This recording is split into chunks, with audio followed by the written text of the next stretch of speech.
સુરતમાં બીજાના નામે લોન કરાવી છેતરપિંડીનો અનોખો ખેલ ખેલાયો.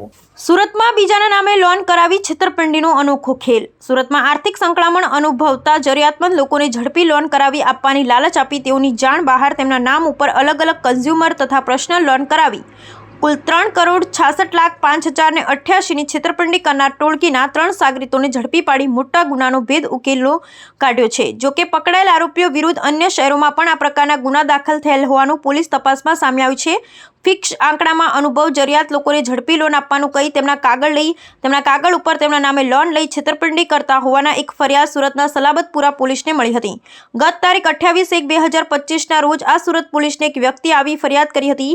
આરોપી રાજીવ ચૌબે નાઓ Surat ring road Empire State બિલ્ડિંગમાં આવેલ ઓફિસ નંબર 704માં Royal Financial Service Money Solution તથા ક્વિક લોન સર્વિસ નામની લોન એજન્સી ચલાવે છે.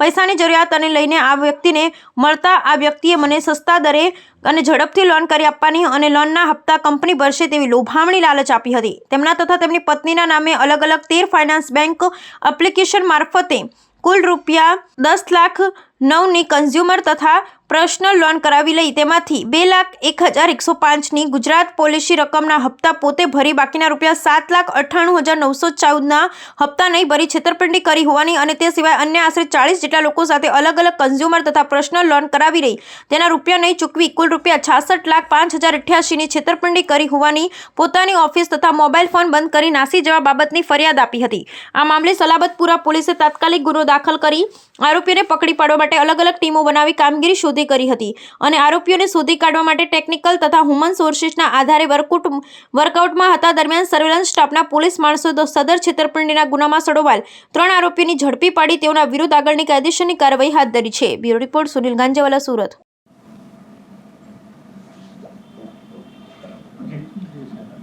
સલાબતપુરા પોલીસ સ્ટેશન ખાતે એક ગુનો નોંધવામાં આવ્યો છે.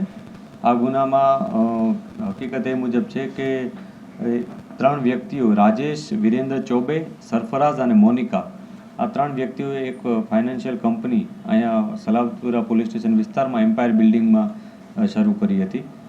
તેઓ ફાઇનાન્શિયલ સોલ્યુશન્સ એ નામની ચલાવતા હતા, રોયલ ફાઇનાન્શિયલ સોલ્યુશન્સ, જેમાં એ લોકો જુદા જુદા ગ્રાહકને લોન અપાવતા હતા.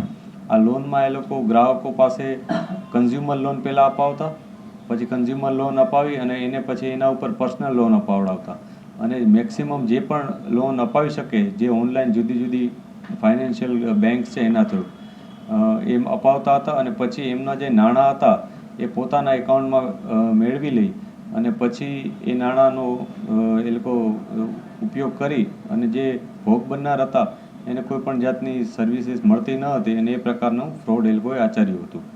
આમાં જે ભોગ બનનાર છે દિલીપભાઈ ધાર્મિક, એમણે આવીને ફરિયાદ નોંધાવી હતી.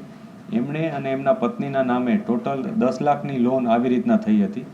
આ 10 લાખની લોનમાંથી 1 કે 2 લાખ રૂપિયા એમને પરત મળ્યા હતા, જ્યારે બાકીના 8 લાખ રૂપિયા